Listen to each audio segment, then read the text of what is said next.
Hello guys everybody, welcome back to my channel. আমার চ্যানেলে আপনাদের সবাইকে অসংখ্য ধন্যবাদ ফিরে আসার জন্য। আমি একটা বিষয় নিয়ে আপনাদেরকে জানাতে চাই যে সামাজিক দিকে কিছু কিছু জিনিসের দিকে খুব দূষিত হচ্ছে এবং পরিবেশের দিকে খুব দূষণ হচ্ছে। এটাই আমি বলতে চাইছিলাম যে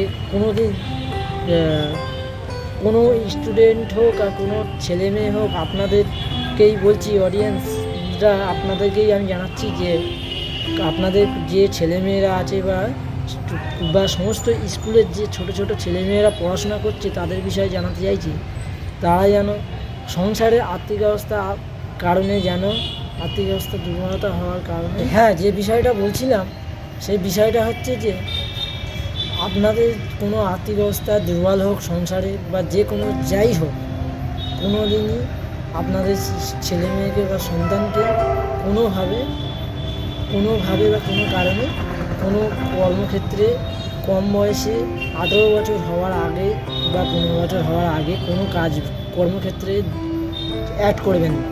এতে কী হবে? এতে পরবর্তীকালে স্টুডেন্ট বা আপনাদের সন্তানদের ফিউচারটাই নষ্ট হয়ে যাবে। এর ফলে ওরা পরবর্তীকালে আপনাদেরই সবসময়ের জন্য, সারা জীবনের জন্য দোষ দিয়ে যাবে যে আপনাদের জন্য আমার পড়াশোনা হয়নি বা আমার ভবিষ্যৎটাই নষ্ট হয়ে গেছে। পড়াশোনা শিখলেই যে সে চাকরি বাকরি পাবে বা চাকরি বাকরির প্রয়োজনে সবাই যে পড়াশোনা করে তাই না। পড়াশোনা মাধ্যমিক পর্যন্ত শিখে রাখলেই বা উচ্চ মাধ্যমিক পর্যন্ত শিখে রাখলেই এতে কী হবে? পরবর্তীকালে 18 বছর বা 19 বছরের পরে গিয়ে সেই ছেলেটি সে একটা কোনো কর্মক্ষেত্রে যোগদান করতে পারবে, হাতের কর্মক্ষেত্রে বা কোনো কোম্পানিতে জবের ক্ষেত্রে যোগদান করতে পারবে। এতে এমনকি তারা কোনো রাস্তা দিয়ে লোক গেলে বা কোনো কর্মক্ষেত্রে গিয়ে সেখানে গিয়ে তারা কোনো মেয়েকে বা কোনো মা মাসি বোনকে দেখলে বা তারা খিলাফ গালাগালি বা কোনো খারাপ আচরণভাবে কথা বলবে না। আর পড়াশোনা জানা থাকলে তারা মা মাসি বোনকে জ্ঞান করে কথা বলবে এবং যে কোনো মেয়েকে রাস্তা দিয়ে গেলে রেসপেক্ট করবে এবং সমস্ত লোকজনকে সম্মান করবে। এতে কী হবে? এতে আপনাদেরই ভালো, আপনাদের নিজের। যেটা বলছিলাম সেটা হচ্ছে যে একজনের জন্য, একটা স্টুডেন্টের জন্য বা একটা ছেলে মেয়ের জন্য যে সবাই যে খারাপ তা নয়। আমি সকলের কথা বলি, যারা পড়াশোনা করতে চায় না, তারা যেটা নেশা তার সেটা যদি তাকে যে জিনিসটা নিয়ে এনজয় করতে চায় সেই এনজয়টাকে নিয়েই তাকে পড়াশোনা করাতে হবে। যেটা নিয়ে মনোরঞ্জন হতে চায় তার সেটা কিছুটা নেশা ধরাতে হবে। তাকে বুঝিয়ে বাজিয়ে কিছু জিনিসের নেশা ধরিয়ে কিছু আদায় করতে হবে এবং পড়াশোনাটা ভালোভাবে করতে হবে, তার মানে পরিষ্কারভাবে।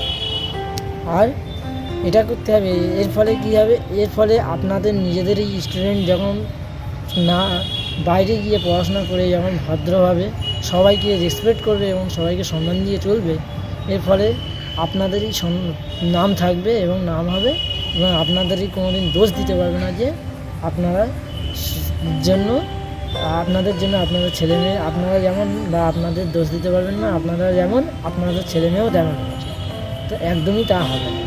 এটা করলে, এইভাবে যদি চলাফেরা করা হয় ঠিকভাবে, তাহলে আপনাদের ছেলে মেয়ে কোনোদিনই ঠিক পথে যাবে, একদম একটা সঠিক পথে চলে যাবে, কোনো অস্বীকার পথে যাবে না, কোনো খারাপ লাইনে যাবে না। আর একটা কথা বলার ছিল যে আমিও একটা কোম্পানিতে কাজ করছি। আমার আর্থিক অবস্থা দুর্বলের জন্য আমি একটা কোম্পানিতে কাজ করছিলাম। করতে সেই কোম্পানিতে অসুবিধা হচ্ছে বলে আমি একটা হাতের কর্মে নেমে গিয়েছি। হাতের কর্মটা আমি অর্ধেক শিখেও ফেলেছি, হাতের কর্মে কাজও করছি। এমনকি সেখানে যেই টাকাই ইনকাম করি না কেন, আমার তাতে সমস্ত সংসারটাও চালিয়ে নিতে পারছি। এমনকি আমি বাবা মায়ের কষ্টটাও বুঝতে পারছি। আমি বুঝতে পারছি যে অতিরিক্ত খরচ করাও যাবে না। এর ফলে আমি কোনটা কতটা আয় কতটা ব্যয় সেই হিসেবেই করতে পারবো। এর ফলে অপচয় হবে না, টাকারও অপচয় হবে না। ফলে পরবর্তী প্রজন্ম তারা সুখে শান্তিতে কাটাতে পারবে। এখনই যদি সমস্ত কিছু নষ্ট করে দিই বা ধ্বংস করে রেখে দিই, এই পরবর্তী প্রজন্ম কোনোদিনই সুখে শান্তিতে থাকতে পারবে। এর কারণটা হচ্ছে আমরাই যদি এখন নিজে হাতে সব কিছু সমস্তভাবে চালাই, আমাদের টাকা পয়সা, আর্থিক অবস্থা, জমি জায়গা সব কিছু যদি ঠিকভাবে রেখে দিই বা ঠিকভাবে বাঁচিয়ে চলি, যতটুকু প্রয়োজন যেটুকু চলার সেইটুকুভাবে যদি চলি, তাহলে কী হবে, এর ফলে আমাদের সমস্ত কিছু থেকে যাবে এবং আমাদের পরবর্তীকালে যারা তরুণ প্রজন্ম থাকবে তাদের ঠিকভাবে চলতে পারবে এবং তারা সমস্ত জায়গায় ঠিকভাবে আচরণ করতে পারবে এবং সমস্ত জায়গায় রেসপেক্ট দিয়ে যেতে পারবে। এক সময় আমি কারখানায় যখন কাজ করছি, আমাদের পাশে যখন আমাদের সঙ্গে যারা ছোট ভাইরা কাজ করছে, তারা লেখাপড়া জানে না, এমনকি মুখে যা ভাষা দিচ্ছে মনে হচ্ছে আমার লেখাপড়ার থেকে দাম দিবে। এটা মজার কথা, যেমন ভালো লাগছে শুনতে, মজার মতন লাগলো, তেমন একদিক থেকে কিন্তু খারাপেরও ব্যাপার কি না, যে সমস্ত দিকটাই খারাপ। তো এটাই মানে লোক বলবে যে এই আচরণভাবে চলাটাই অভদ্রতা, এতে হ্যাঁ, এটাই বলার ছিল। আর একটা কথা, যে বন্ধুরা আপনাদেরকে এটাই জানার ছিল যে আপনারা এই উপদেশটা শোনার সঙ্গে সঙ্গে আপনাদের আশপাশগুলো পরিষ্কার পরিচ্ছন্ন রাখবেন, বিভিন্ন বর্জ্য পদার্থগুলো এক সাইডে রাখবেন এবং এমনকি একটা ড্রাম বা কোনো কিছু রেখে দেবেন, ওর মধ্যে ময়লা বা যত আবর্জনা আছে সেগুলো ক্লিন করে রাখবেন বাড়ির চারপাশটা, দেখবেন এতে সুস্থও থাকবেন, এতে আপনাদের শরীরটাও সুস্থ থাকবে এবং মশামাছি কিছুই হবে না। আর প্লিজ দয়া করে আমার ভিডিওটি ভালো লাগলে আপনারা সবাই লাইক সাবস্ক্রাইব করে দেবেন এবং এমনকি এই কোন বিষয়ে ভালো লাগলে কোন বিষয়ে ভিডিও করলে ভালো হবে সেই বিষয়ে কমেন্ট করবেন, আমি অবশ্যই রিপ্লাই দেবো। এমনকি আমি উৎসাহিত হয়ে আরও ভালো বিষয়ে উপদেশ দেবো, এমনকি ভালো বিষয়ে ভিডিও করব।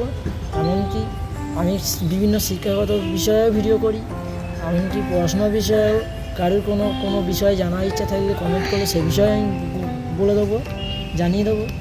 আর প্লিজ আরেকটা রিকোয়েস্ট যে গাইস, আপনাদের সঙ্গে আবার অন্য কোনো ভিডিও দেখা হবে। আমি এখানেই শেষ করলাম। Tata, bye bye.